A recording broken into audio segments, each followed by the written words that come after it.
Oh, nous avons fait un mail. Bonjour à tous et bienvenue à ce nouveau Good Morning Market. Nous sommes le lundi 4 novembre 2019 et les indices évoluent en territoire positif, porté par l'optimisme, un optimisme lié à la guerre commerciale. Alors en effet, nous avons pas mal de bonnes nouvelles concernant ce dossier. Tout d'abord, Larry Kudlow, secrétaire économique à la Maison Blanche, a fait état d'énormes progrès concernant en vue de la signature d'un accord. Donald Trump, de son côté, a annoncé la rencontre entre les deux pays dans l'état de l'Iowa.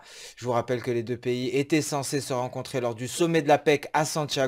Ce sommet a été annulé par le président chilien et pour cause les violences qui sévissent dans le pays. Pékin de son côté euh, également contribue à l'optimisme et évoque des discussions sérieuses suite à un appel téléphonique avec les États-Unis. Donc cet optimisme concernant le conflit commercial porte les indices en territoire positif, ce qui permet au S&P 500, mais également au Nasdaq de marquer de nouveaux sommets. À l'ouverture, le CAC 40 et le DAX évoluent également en territoire positif pour inscrire de nouveaux sommets annuels.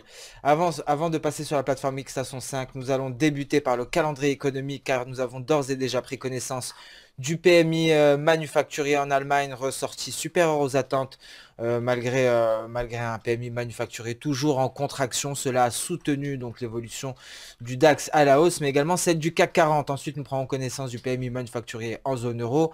Et l'après-midi, nous prendrons connaissance de données en provenance des États-Unis à partir de 16 heures. Les commandes industrielles et les commandes de biens durables, mais également les commandes de biens durables hors transport. Nous allons passer à présent sur la plateforme Xstation 5 et débuter cette analyse par le dollar index. Le dollar index qui représente le biais vert face à un panier de 6 devises majeures. Alors le biais vert qui ne parvient pas à s'affranchir ici de son support, en effet la Chikuspan ne valide pas ce signal, le signal de vente et refuse de franchir à la baisse cette SSB. Donc pour l'heure, aujourd'hui le dollar américain est légèrement haussier.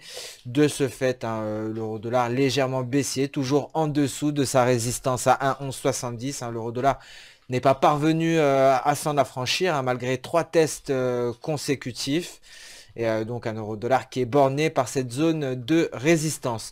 De son côté, la USD qui était sortie de son nuage par le haut après un franchissement de sa résistance à 0,6880 poursuit actuellement en direction de sa prochaine résistance, celle des 0,6940.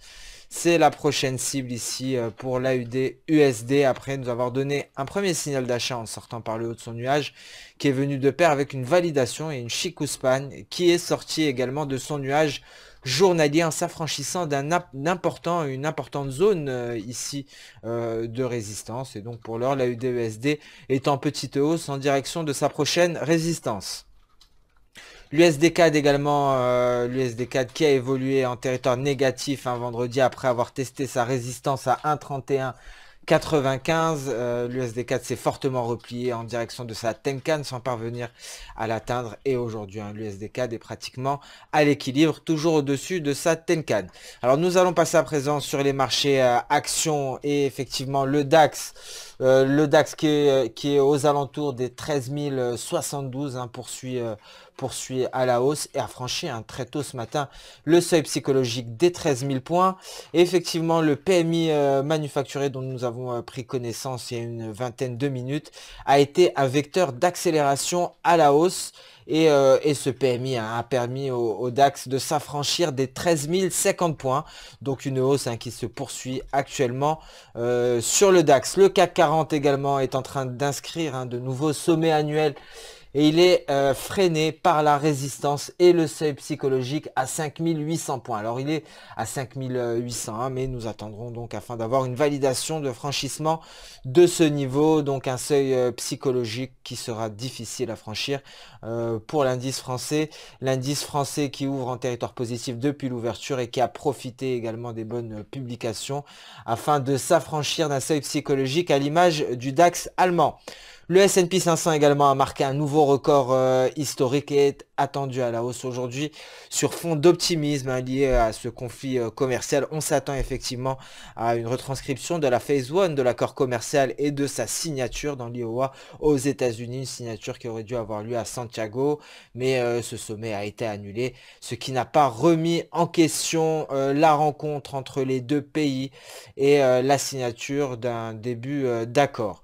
Le S&P 500 donc qui évolue en territoire positif et qui continue d'inscrire de nouveaux records. Même topo hein, pour le Nasdaq ici. Le Nasdaq aujourd'hui attendu dans le vert qui s'est affranchi des 8200 points, un seuil psychologique et qui poursuit en territoire positif. Le Dow Jones quant à lui tente de sortir son épingle du jeu à 27 370, toujours en territoire positif dans la lignée de la clôture de vendredi.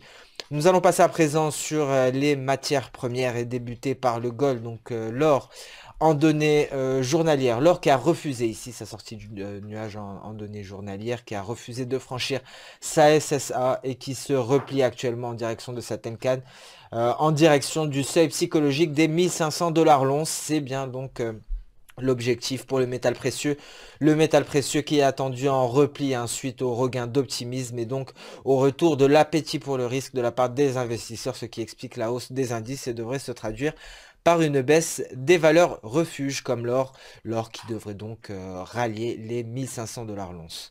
Le café quant à lui nous donne un signal d'achat après s'être affranchi de son nuage en données journalières. Nous sommes tout de même dans l'attente d'une validation de la Chikou-Span, une Chikou-Span qui semble refuser de s'affranchir ici du niveau des 104,40 $, le niveau de la SSB.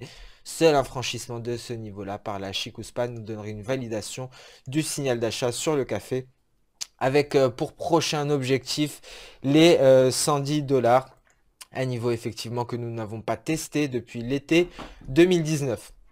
Nous suivrons avec attention l'évolution du café. Un repli est envisageable, repli en direction des 102,70 $.